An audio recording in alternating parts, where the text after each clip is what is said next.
Well, hello everyone, and welcome to Uncivil Law, where we learn through the misfortunes of others. As always, I'm your host, Kurt Mueller, a licensed attorney in Texas, Virginia, and before the U.S. Supreme Court, and I hope you're having a great day. For today's story, we've got some good news for Donald Trump. Donald Trump, as you will recall, was convicted in New York relating to some business issues, and this has been an ongoing issue in the Court of Appeals. Courts of appeals, I suppose, because we've got both state and federal law issues in play. So the underlying conviction is suspect for any number of reasons. The underlying crimes were bookkeeping issues, which should have been misdemeanors, which were transformed into felonies under very dubious grounds. And then on top of that, the underlying crimes were neither pled in the indictment, nor were they separately charged, nor were the jury instructions where they actually asked to find the underlying things. They simply said, could you find like one of many things? And any one of them will do, and we don't know what the jury voted on. So there's a lot of problems with the criminal conviction from due process standpoints, from statute of limitation standpoints, from just fair notice standpoints. The case has a multitude of issues involved, but one of those issues is the degree to which the state criminal case steps on or impedes a federal officer in a federal function, because you can't do that. The state governments cannot, by rule, law, ordinance, regulation, conviction, charge, or otherwise, impede a federal officer in the exercise of their federal function, because if they could, that'd be really dumb. It would prevent federal officers from integrating schools. It would prevent federal officers from enforcing drug laws. It would prevent them from doing all kinds of things. And perhaps more to the fundamental point, it would not reflect the separate sovereigns. You know, this one sovereign cannot interfere with the other sovereign. So to the extent the federal government is staying in its lane, it is allowed to do things in its lane because it does have a lane and it's allowed to stay there. And the president of the United States, being the head of the executive branch, has more protection than most simply because he's the head of the executive branch. He would necessarily have any protection that any member of the executive branch would have, and all of them combined. Plus, he's head of state on top of all that and head of government. So when you interfere with the president, it has some particular impacts as you might relate to his function. And so there's a lot of cross concern over this. And of course, this is not new in any way. There's been lots of different attempts at a lot of different levels to impede or interfere or otherwise check the president of the United States in all kinds of matters. And so the idea the states are trying to do that is not new. But of course, this particular way they're doing it is new because this is a criminal case against the president himself, which, you know, we haven't really seen, or as it might relate to federal functions. So we're going to kind of discuss this case and what it does and does not hold so that we can understand the legal rationale better about all this, about what's happening. So let's go ahead and do that. We are in the Second Circuit Court of Appeals in the United States Federal Court. We are here in the case of New York versus Trump before some judges, and we'll skip the introduction because we don't need that, and we'll just go with the decision. The federal officer statute, federal officer removal statute, permits a defendant in a criminal case to remove the action to federal court if it is for or relating to any act of color of federal office and the defendant raises a colorable defense. Okay, so we got to start right away defining some terms. Okay, what is removal? Well, it's what you would call transferring, but we don't call it transferring. We call it removing because we're special.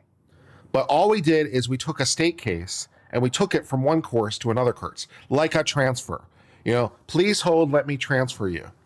Okay, so it was filed as a state criminal case and you can transfer it to federal court, but we don't call it transferring it. We call it removing it because reasons, but it's the same thing. All right, so we have a state level proceeding, a state level criminal proceeding, and we'd like to take that state level proceeding and move it into a federal court. When can we do that? Well, when it involves a federal office and there is a colorable relation to the federal office or its function. So if the state is trying to interfere with the federal role. So if they're trying to interfere with the federal role, then the federal court's going to be like, not so much, because you can't do that. And we're going to, you know, take it in federal court. So yeah, you'll hear removal in the context of civil cases. This is a rare exception where you're talking about it in the context of criminal cases. So that's what we're doing. The statute's basic purpose is to protect the federal government from interference with its operations that would ensue were a state able to, for example, arrest and bring to trial in state court for an alleged offense against the laws of the state, officers and agents of the federal government acting within their authority. So a state cannot make illegal what a federal government makes legal, and vice versa. But there are rules. Of course there are. The defendant must follow to remove his state proceeding to federal court. Among these requirements is that he file a notice of removal of the criminal prosecution not later than 30 days after the arraignment in state court or at any time before trial, whichever is earlier.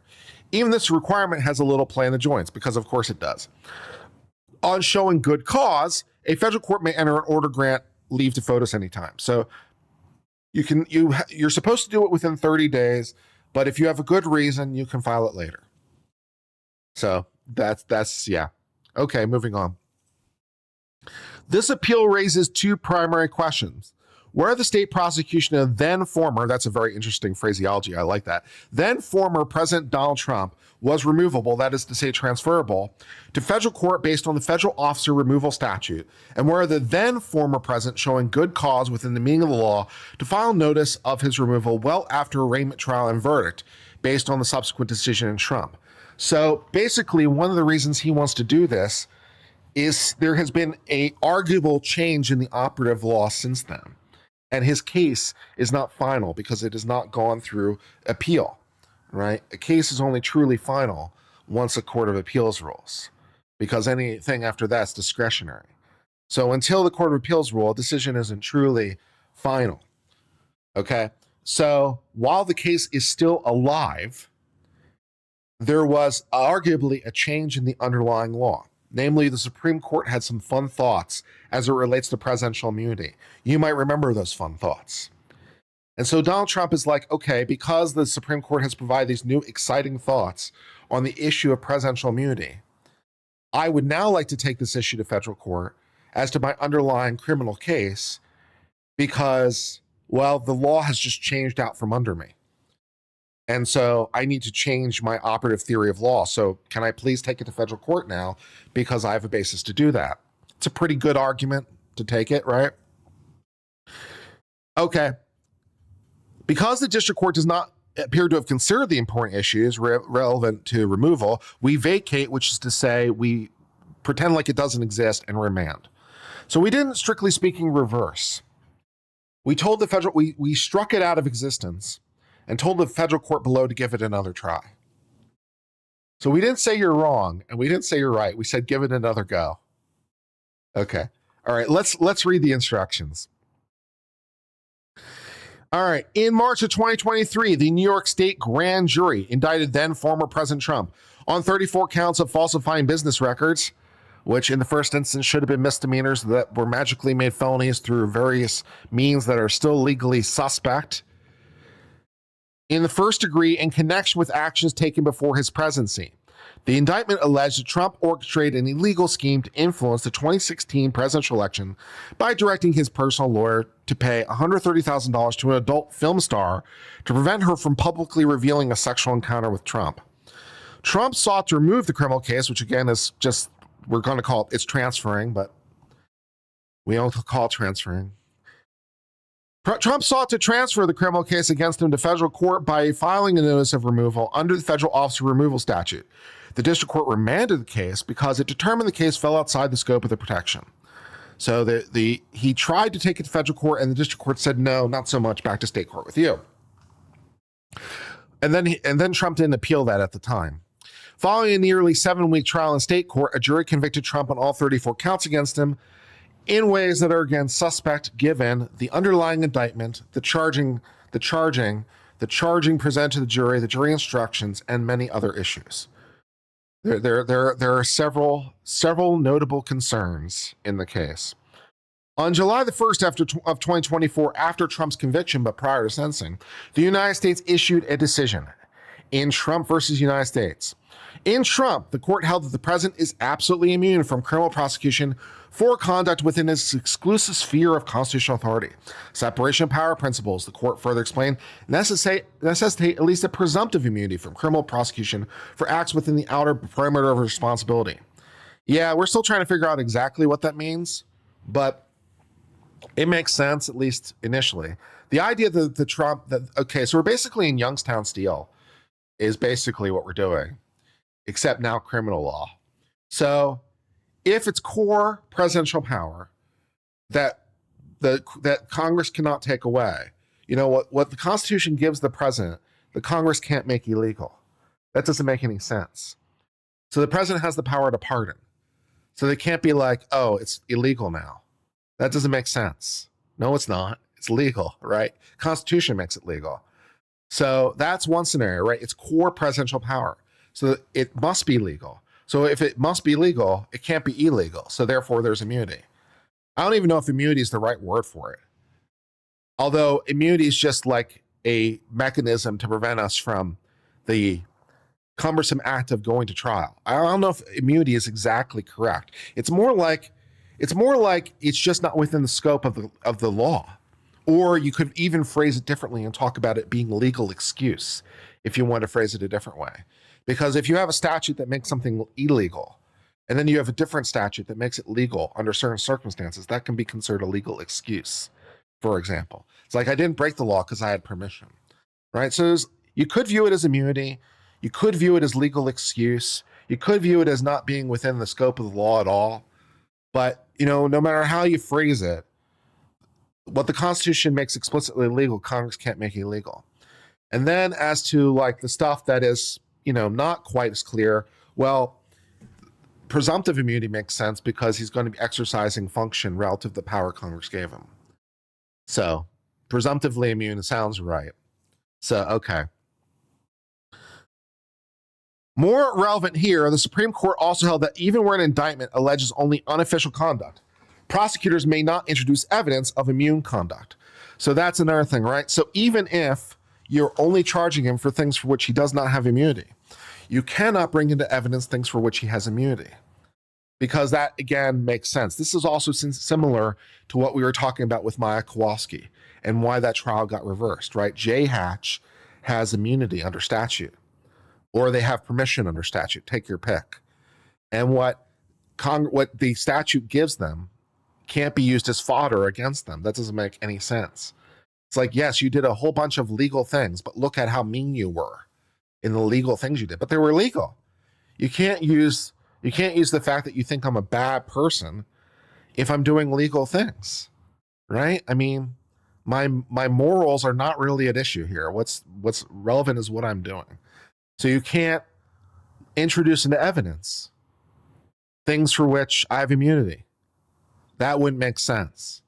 If you want another example, I don't know, it would be like if you had a person who was acquitted of a murder, okay, just straight acquit, and then they're on trial for another murder. Let me introduce evidence of the first murder to show that, no, not so much, right? Because that doesn't work. So you can't do that. All right. In line with the Supreme Court's decision, Trump again tried to have his case transferred. This time he sought leave to file a second, admittedly untimely notice of removal. Well, of course it is, because the case happened long ago, although it's timely relevant to the Supreme Court. Among other things, he argued the state prosecution was related to his official acts as president, rendering the case transferable. The district court denied the motion to transfer, principally on the ground that they had failed to show good cause, which, I don't know, I feel like he has pretty good cause. The Supreme Court has literally changed the ground out from under us is pretty good reason, for good cause. Why are you filing this motion late, counselor?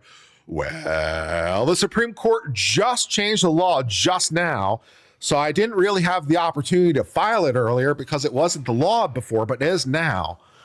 But you should have filed it 3 years ago, but it wasn't the law then. I feel like that's pretty good cause. I have to say, man, I'm feeling it. I'm definitely feeling the good cause. After Trump's election as president, the state court imposed a sentence of unconditional discharge, the most lenient sentence possible. Trump appealed his final judgment of conviction, where the appeal remains pending and will be for a while on a whole host of other issues. Reminder, we are not trying to adjudicate all of Trump's issues right now. We are trying to adjudicate a very small piece of it, right? So there are all kinds of due process issues, fair notice issues, what was he convicted of is still kind of an issue. Like literally, what did you do? What did he do? You didn't give. I mean, there's all kinds of issues out the ass. So meanwhile, in state appeal court, we're still dealing with all that. Along the way, we're also in federal court dealing with this small piece of it. So that's fun and exciting. Okay. Trump now also appeals the district court denying his motion for leave to file a second notice. New York penal law makes it a first-degree felony for any person to make or cause a false entry in a business record of an enterprise, which itself would just be the misdemeanor, but then with intent to defraud, that includes an intent to commit another crime or aid concealed thereto, which would make it the felony. But we don't know what the underlying crime is because they never charged it. It wasn't in the charging document. It wasn't in the jury instructions. We still have no idea what the underlying crime is. So that's fun. A state grand jury indicted Trump on the 34 counts of false records in violation of law. According to the indictment and evidence presented at trial, Trump orchestrated a scheme with others to influence the 2016 presidential election by identifying and purchasing negative information about it to suppress publication and benefit his prospects. Which isn't illegal anyway, by the way. That's not illegal. Shortly before the 2016 election, Trump directed Michael Cohen, his lawyer, to pay $130,000 to an adult film star named Stormy Daniels to prevent her from publicizing an account. Also not illegal. Following his client instruction, Cohen then paid Daniels using a shell corporation, which is where the illegal part might have occurred, right? We're not upset that you actually gave him the money. We're not upset that you bought the information. We're upset that you didn't record it properly in your books. I mean, it is important for a business to keep its books properly. We do want businesses to keep their books accurate and true. So I appreciate that. But really, on the same token, right? That's really what you're upset about? You're really upset about the bookkeeping? Are you sure? I don't know, man. I don't know. After the 2016 election, Trump reimbursed Cohen for payment to Daniels through a series of monthly checks, but was careful to disguise each check as a payment for legal services. See, the problem is he didn't just put, for bribe on the memo line. If he just put for bribe on the memo line, he would have been fine. Pursuant to a retainer agreement, the Trump organization maintained business records of those checks as payment for legal services, even though there was no retainer agreement and Cohen was not being paid for legal services. Okay. Instead, according to, which by the way, not for nothing, although it isn't necessarily the best plan, you don't necessarily need a retainer as an attorney to represent a client. Now, you probably should for so many reasons, but it isn't strictly speaking legally required. So there's that. Instead, according to the indictment, Trump caused his business records to be falsified to disguise and others' criminal conduct, even though it wasn't criminal, but that's okay. On April the 4th of 2023, Trump was arraigned in the Supreme Court of New York, which, reminder, the Supreme Court of New York is the trial court because New York likes to name its things weird. A month later, Trump filed a timely notice of transfer to the federal court pursuant to law. The transfer notice asserted that the indictment charges Trump for conduct committed while he was president of the United States that was within the color of office, and charges involved allegedly federal and state law violations that had federal preemption defenses. The state moved to remand, which is to say transfer it back, to state court. After conducting an evidentiary hearing, the district court concluded Trump had failed to meet his burden of establishing the transfer jurisdiction based on the federal officer transfer provision. The district court explained that hush money paid to an adult film star is not related to any presidential official acts. I don't know, ma'am. I don't know. Tell that to JFK, I guess. Not sure about that one, but okay. Also, what if we're making her an ambassador? That'd be good. And does not reflect in any way the color of the presidential's official duties. The court accordingly granted the state's motion to remand, which is to send it back to state court. Trump appealed that decision, but later dismissed. Okay, so I didn't think he dismissed it all. I didn't think he appealed it all. But apparently he did appeal, but then withdrew it. So, all right. Which, okay. The criminal trial began April 15th, 2024. On May the 30th, a day into deliberations, the jury returned the verdict of guilty as to each 34 counts without making clear what the underlying crime was. And when the instructions said you can find any one of, I believe it was 3 different things, and we don't know that there was unanimity on any of them, and so forth and so on. On July the 1st of 2024, before Trump's scheduled sentencing hearing, the Supreme Court of the United States now issued its decision in Trump versus United States. In addition to providing for at least a presumptive immunity from criminal prosecution for acts within the outer perimeter, the court announced that even evidence of immunified conduct was inadmissible because, of course, it would be, because the intended effect of immunity would be defeated if acts could be scrutinized to help secure his conviction. Evidence of the president's immune conduct must be inadmissible, even where the indictment alleges only unofficial conduct. Right. So, that makes sense. Right? If we were going to charge the president with, I don't know, murder, for example, we can't use the fact that he conducted lawful war operations. Look at how many people he's killed. He just likes the killing. No, the president is allowed to, as commander in chief, prosecute a war. So that wouldn't make any sense. So we can't use the things that he did legally against him. So, and we can't introduce evidence of those things against him. Yeah. In light of the U.S. Supreme Court's decision, Trump first moved in state court to dismiss the indictment and vacate the verdict. When the court denied, Trump tried a different tact.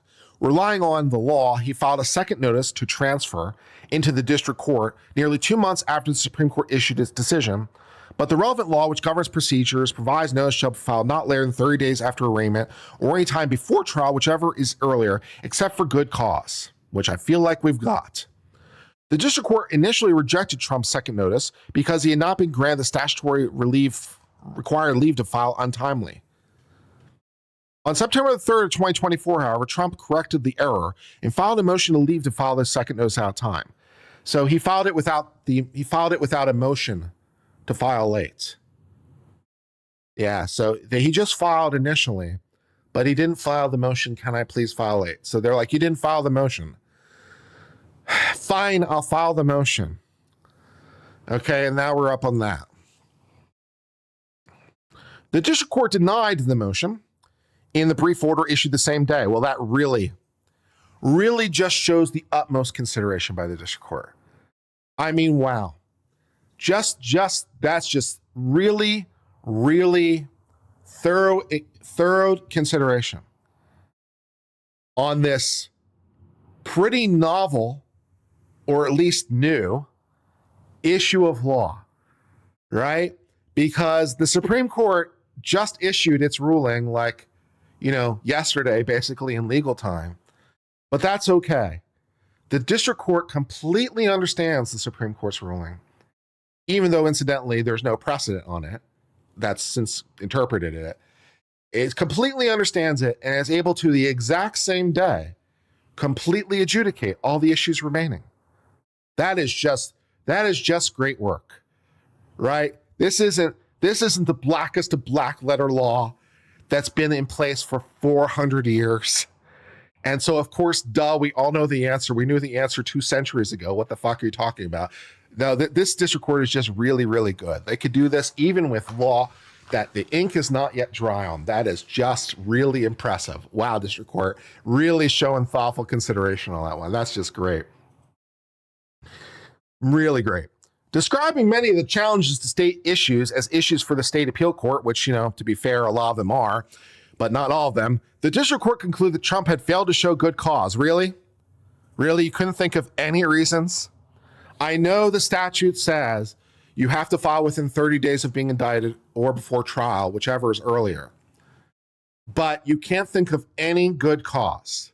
You can't think of any reasons that might have precipitated this new legal filing, such as a change in the underlying law from the U.S. Supreme Court. Not doing it for you? Really? Okay. All right. Fine. Okay, great. Nothing in the Supreme Court's opinion, the court explained, affects the court's previous conclusion that the payments were private official acts outside the bounds of executive authority. Yeah, they determined all that within a day. No need to consult the record. The judge doesn't need to say, maybe I need to take a little time, just double check the record. Maybe I should see if there was any evidence introduced. Maybe I can try to segregate that out in some way. Maybe I can look at the record. Oh no, there's no need for any consideration. I've got it all right up here. My mind is like a steel trap. Sure, great, okay, fine, sure, no problem. Yeah, you're just really, really good. Trump timely appealed the district court's order denying him leave to remove. He also moved in district court for a stay, and in this court for a stay. On the 6th, the court denied the stay. Yeah, there's no reason for a stay. My decision is just so clear. Court of Appeals, this is fine. There is no action to stay because there's been no removal filed. Well, that's kind of the problem. By then, however, the state trial court presiding over the criminal proceedings had adjourned sentencing until after the election. In light of the adjournment, this court denied the emergency motion to stay because, well, it kind of was stayed automatically. On December the 2nd of 2024, after re-election, Trump filed another motion before the state court that had presided over criminal proceedings, this time to dismiss the indictment and vacate. The trial court denied that motion, scheduled sentencing for a week later, but declared it was inclined not to impose any sense of incarceration. Trump, as president-elect, then moved in the state appellate courts and the United States Supreme Court to stay sentencing. Each motion was denied, with the Supreme Court having the final word a day before the schedule was sentenced. The sentencing was scheduled. The court held that the alleged evidentiary violations at President-elect Trump's state court case can be addressed in the ordinary court of appeals. Okay. The burden that sentencing will impose on the president-elect's responsibility is relatively insubstantial, it said, in light of the court's stated intent to impose a burden of unconditional discharge. So this was all expedited out the ass, because of course it was, right? We were at the Supreme Court on super duper emergency relief because of time constraints. So the Supreme Court is acting precipitously, which it doesn't like to do either, because the Supreme Court, likes to take its time and be thoughtful and really try to think through the complications of things and implications. They don't like to really be rushed, but sometimes needs must. And the Supreme Court is over here, like just, cranking it out. And it's like, well, he's not going to be sentenced to any time. So this does not require an emergency. He's going to be able to go into the present and do all of his presence things. This does not interfere with his ongoing role. He's not going to be in jail or subject to any probation or parole or anything like that, right? So there's no ongoing burden to him. So we don't need to press the super duper emergency button. We can deal with this in a less emergent fashion. Fair enough, right? Fair enough. Okay, great. So yeah. On January the 10th of 2025, the state court sentenced Trump to unconditional discharge. Trump became president 10 days later. On appeal, Trump argues the district court erred in denying his motion to leave to file the notice to transfer. The state of New York counters that Trump's sentencing and judgment of conviction in state trial court render both his motion and this appeal moot. No, it doesn't. And if the appeal is not moot, the state says, Trump failed to establish good cause. You can't think of any good causes, really? For reasons that follow, we conclude the appeal is not moot. Vacate and remand. Yeah, maybe actually think about it this time for 5 seconds, district court. Maybe actually think about it. Instead of being like, just press. I know you really like the deny stamp. I know the deny stamp is like one of your favorite things, but maybe actually take some time and think about it this time. The first question is whether the case is moot. A case becomes moot and therefore no longer a case or controversy when the issues presented are no longer live or the parties lack legally cognizable interest. A case is moot on appeal when it's impossible for the court to grant relief to whatever party prevails. The state insists the appeal is moot because Trump's sentencing spelled the end of the state criminal action, leaving nothing to remove to federal court and divesting us of jurisdiction. The state's argument in favor of finding this case moot assumes the merits. The federal court officer defendant can never transfer the state criminal proceeding to federal court under a relevant law after he's been sentenced and filed an appeal. But as discussed below, that's an open question in our court because it's never come up like basically ever. And in any event, an argument that claims mootness based on a challenge to legal availability of certain kinds of relief confuses mootness with the merits. Unless the possibility of relief is so implausible that it's insufficient to preserve jurisdiction, a litigant's prospects of suspects are not pertinent to the mootness inquiry. Yeah, instead, moot means there's nothing to do. We're not trying to decide whether or not he's likely to win right now. We're just trying to decide whether or not there's anything for us to do. Is it pointless? Can we do something? It's like we think we can. So it's not moot. Whether or not he can win, we'll get back to you. That's not the issue right now. Whatever we think of Trump's obstacles in faces in transferring at this stage of the proceedings, those relate to merits rather than mootness. At this stage, Trump has had at least some prospect of successfully moving proceedings to federal court and thus obtaining relief. We cannot say he has no concrete outcome in the outcome of the case because, well, of course he does.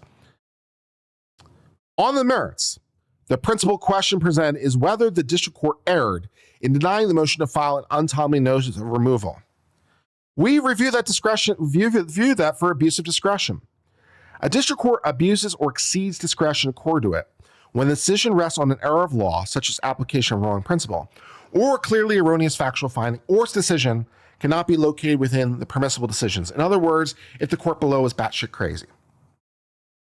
The relevant law provides the following. A notice of transfer of a criminal prosecution shall be filed not later than 30 days after arraignment in state court, or at any time before trial, whichever is earlier, except that for good cause shown, the United States District Court may enter an order granting the defendant or defendants leave to file notice at a later time.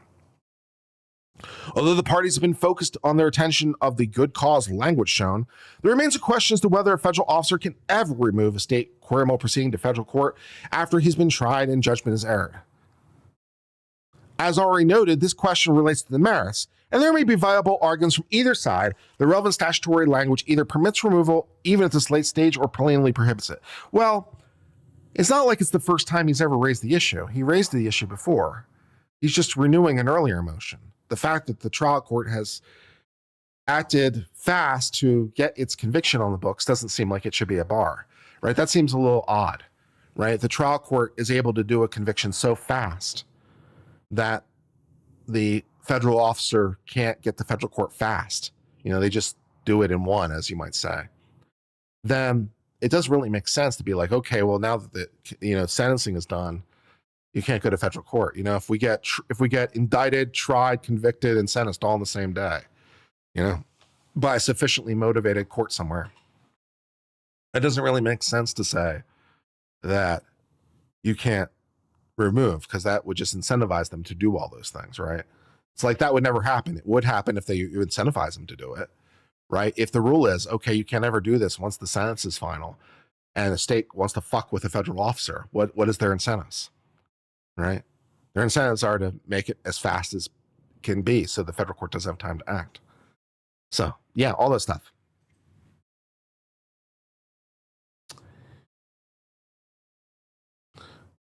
By contrast, we do address the meaning of good cause. In defining good cause within the meaning of law, we draw on this court's analysis of good cause provisions in other aspects of law. That would be a good thing to do. Good cause kind of means the same thing it does everywhere else. Although not necessary to the resolution of this appeal, we're mindful of two background principles. First, that federal officer transfer jurisdiction is not narrow or limited. But second, that the Supreme Court otherwise has stated statutory procedures for transfer are to be strictly construed, and respect for limited jurisdiction of federal courts and rights of states compels us to resolve any doubts against transfer. A finding of good cause to justify an untimely filing typically depends on diligence of the moving party. We interpret good cause that way when motions to file leave to amend pleadings after deadline set in scheduling order. Likewise, United States versus Crop, a criminal appeal, we determine that good cause does not exist to permit filing of an untimely motion to suppress evidence under Rule 12 of the Federal Rules of Criminal Procedure, where they assert basis for delay was a quintessential strategic decision by the moving party, which had earlier raised and then withdrawn the motion. The fact the defendant later came to view the decision as a poor one was not sufficient by itself to establish good cause. Okay. And more recently, in Alexander versus Saul, we interpret good cause to extend time to file a notice of appeal to mean that the movement must show the extension was occasioned by something not within his control. Right. Basically, it's not because of your fuck up. But good cause is pretty external to you. You know, there was a traffic accident. There was a hurricane. You know, the power went out. My flight crashed and I was stranded at sea. You know, that kind of thing. I don't know. But yeah, usually external to you. Pretty, yeah. As applicable to this case, we consistently read good cause to require movements to demonstrate circumstances typically outside their control, or preventing them from timely seeking relief and diligently sought relief within a time period. In defining good cause to permit filing of an untimely removal, we seek no reason to diverge from our past interpretations. Yeah, why would you? We therefore hold a criminal defendant who moves to file leave for an untimely notice must show at least two things. The circumstances outside of his control, in this case, namely the Supreme Court decided to do a thing, and including new grounds for removal that could not reasonably be raised, such as, for example, the Supreme Court doing a thing. That sort of satisfies both. And he acted with diligence after that thing happened. Of course, we also keep in mind, as in our context, good cause exists under law, reflects a flexible standard that requires consideration of all interests in the particular case. A court may consider untimely defense, objection, or request if a party shows good cause. The district court cited two bases for denying Trump's motion to leave. The first requires little discussion, while the second calls for a more extended analysis. First, the district court improperly invoked the Rooker-Feldman doctrine to hold that it lacked jurisdiction to hear the arguments. Rooker-Feldman is one of the doctrines that prevents the federal courts from acting. It's one that keeps the federal courts in their lane. Rooker-Feldman concerns limited circumstances in which a certiorari statute precludes a district court from exercising subject matter jurisdiction in an action it would otherwise be powered to adjudicate. Because the doctrine implicates statutory rather than constitutional jurisdiction, it does not bar a district court from exercising jurisdiction over actions properly removed under statutes, including other things. So it was error for the district court to rely on Rooker-Feldman here. So basically, you over-applied the doctrine. Fair enough. The district court's second independent base. The district court's second independent base for denying leave to file untimely was that nothing in the Supreme Court's opinion affected the court's previous conclusion that the hush money payments were private, unofficial acts outside the bounds of the executive and good cause had not been shown. While acknowledging the decision, the district court does not appear to have adequately considered whether Trump versus the United States represents a change in controlling law. You know? Yeah. As noted, a state court action brought against a federal officer for or relating to color of office may be removed to federal court if the defendant raises a colorable defense. So a question naturally arises with good cause is where the state prosecution was ever one for or relating to his official acts, which you already know the answer to because they brought some of his official acts into the evidence of the proceedings. And you can't do that, right? The evidence is tainted. So that is a problem.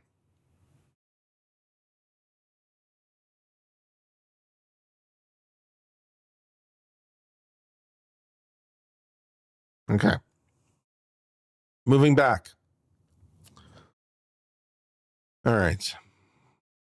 So the question naturally arises in connection with good cause inquiry is whether the state prosecution of Trump was ever one for or relating to his official acts as president.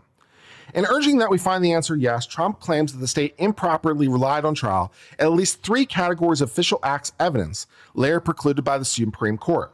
First is testimony that President Trump allegedly told Cohen that an FEC inquiry would be taken care of by then Attorney General Jeff Sessions.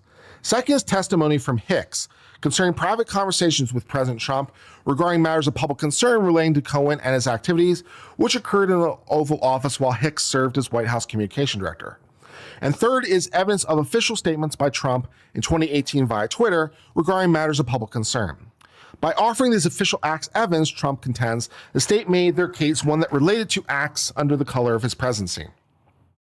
The federal officer transfer statute, he said, broadly applies to cases which prosecutions uses any act under color of evidence as evidence of criminal trial, regardless of whether the charged conduct itself qualifies as official. Decisions interpreting the law after its enactment as part of the judicial code held that color of office test requires showing a causal connection between the conduct and authority.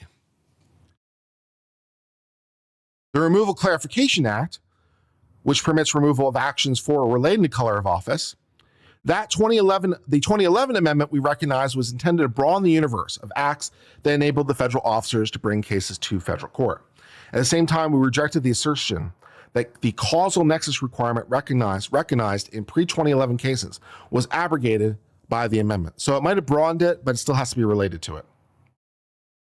Meanwhile, without guidance from the Supreme Court about the effect of the 2011 amendment, sister circuits have taken different approaches on the issue. So as it has come up, the other courts of appeal have taken some views on this, and here's some citations to what the other courts have tried to adjudicate all of this.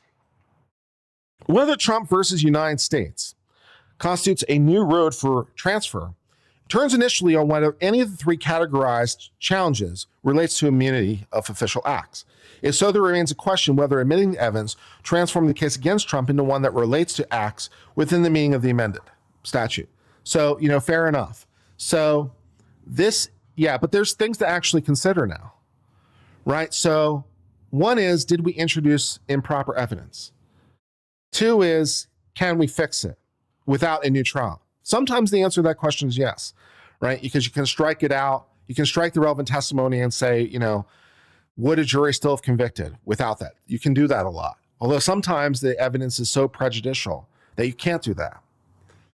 But, you can try, right? Just because you can find a piece of evidence that was introduced improperly doesn't mean you can just get the whole case thrown out. That would be dumb. You have to show that it had material impact. Now, in this particular domain, you're dealing with immunity issues, though. So it's not just your normal flub of evidence. It's not just a standard blown call. You're dealing with things to which you have immunity. And so that blown call potentially has wider impacts. But, you actually have to look at it. You actually have to consider it in the first instance as to whether or not the evidence was too prejudicial to the outcome. And you actually have to think about it. It takes a little time. There are other substantive and procedural legal questions raised by Trump's argument concerning removal on good cause. Recall that the law also requires a colorable federal offense. Were the state prosecution somehow related to official acts, the district court would have to consider whether a challenge to admissible evidence of those acts constitutes a federal offense, or more broadly, whether intervening Supreme Court decisions or changes in the state theory of prosecution might restore Trump's purported federal defense based on presumption provisions of the relevant law. Even if Trump could establish that new grounds for transfer existed, he could not possibly have raised it within the 30-day period. He'd have to demonstrate that he acted diligently without undue delay, which, fair enough. He can't sit on it either. So he has to act diligently, although it seems like he certainly did in this case. It doesn't seem like he sat on it forever and a day.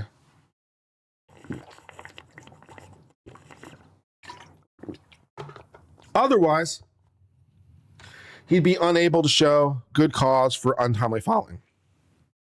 The state now challenges Trump's claim that he acted within a reasonable diligence. It asserted that Trump waited more than 2 months to issue its motion to file leave. And it claims that Trump should have exercised diligence and sought relief soon after the new circumstances, yet failed to do so. Yet 2 months is too slow?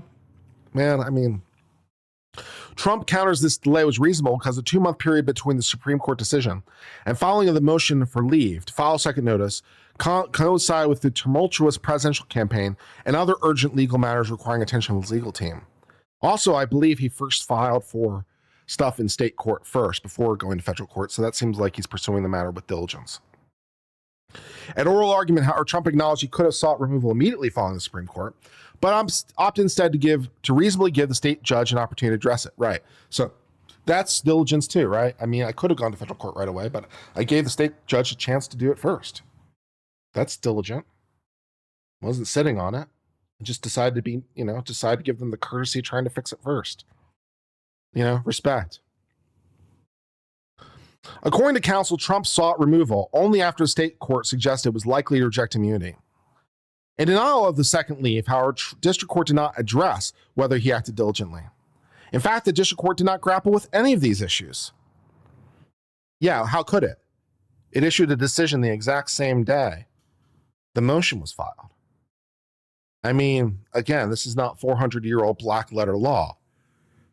It might require thinking about it a minute. In fact, the district court did not grapple with any of the issues, explaining only that nothing in the opinion affects the previous conclusion that hush money payments were private unofficial acts. That's a little thin. The court bypassed what we consider to be an important issue, bearing on the ultimate issue of good cause. District court's not even trying, man. When it's here, the district court failed to consider relevant factors. We cannot determine whether the court abused its discretion. Well, to be honest, though, you can. If they didn't even try, that's kind of an abuse of discretion. That's, yeah.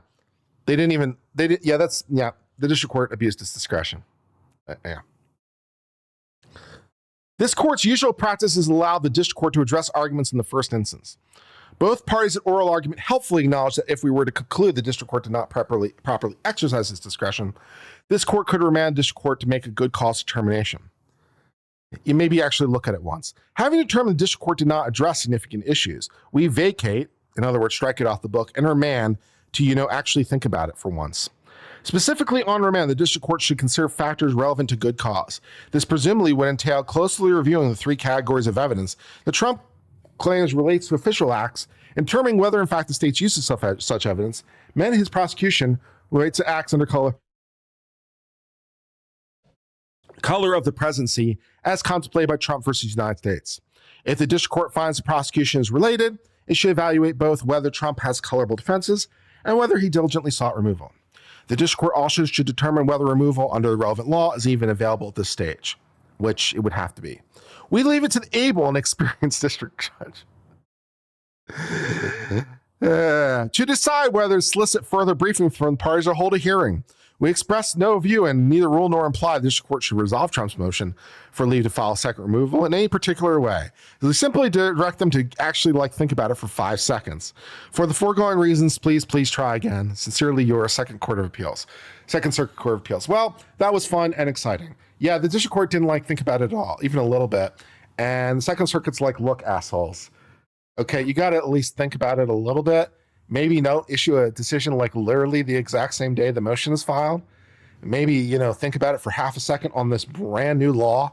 This law, which is so new that, the paper that it's printed on is still inside of a tree. That's how new it is, right? So maybe give it another look first before just, being like, oh, I understand it. I understand all the things. I'm just that good. Woof. So yeah, so maybe take another look. So the court below is probably going to take another look, and after due consideration, I'm sure, say, whatever they're going to say. My bet is they grant it and then immediately be like, there's nothing to do here. So yeah, that's probably what they'll do. They'll probably grant the motion to vacate or grant it and then immediately turn around and be like, well, but not so much for other reasons and whatever. And the Second Circuit probably will uphold that, and we're back to the U.S. Supreme Court, I guess, again on that and many other issues, I'm sure. So we'll see. Assuming, of course, that the court, the New York Intermediate Court, in the meantime, does not itself reverse and send things back. So if that happens, then, well, I guess the whole case just dies.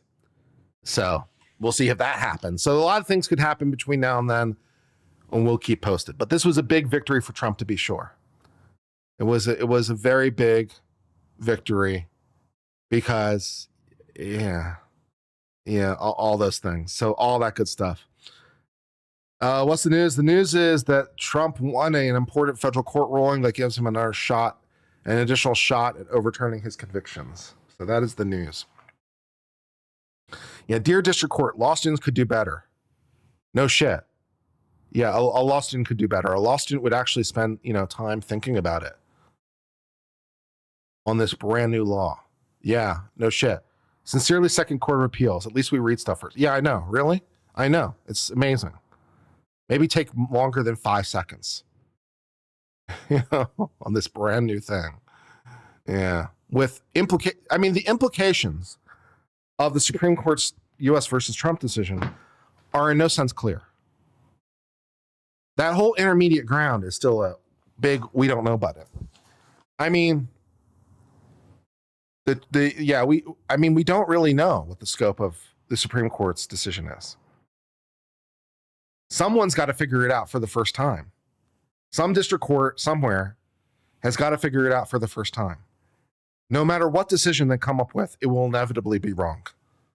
I know that, but I'm still, this is a thankless assignment if I'm district judge, right? I know that no matter what decision I make, I'm wrong. I'm doomed because there's just no way. There's no chance of me getting it right. But damn it, I'm going to at least try. So at least I can hold my head high as I'm getting reversed and admonished for my stupidity. We'll see how it goes. What blew your line was the manipulation of language. Yeah, there's many problems with the case. The indictment didn't charge an underlying offense. It wasn't in the case. There wasn't in the jury instructions. The jury didn't find underlying. Yeah, I mean, there's a lot of problems with the case. And and the whole thing is also one big pretense. It's like really what you're really concerned here. What you're really concerned about is the bookkeeping thing. That's really what's got you in a dander.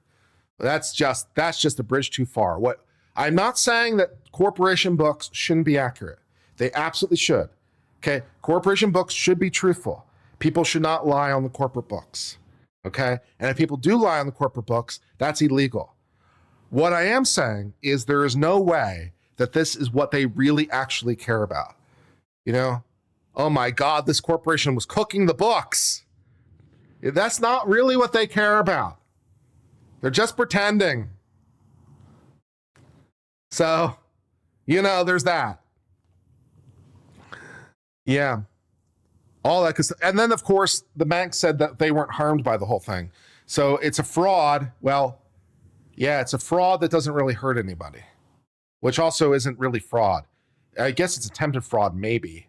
But yeah, there's just okay. It's a lot. There's many, many problems with the case. The 34 criminal convictions have several notable problems in them. And if the appellate courts in Texas, the appellate courts in New York have any integrity, they've got to reverse. They've got to reverse. Because it's fucked up. Yeah. So all that good stuff. Yeah.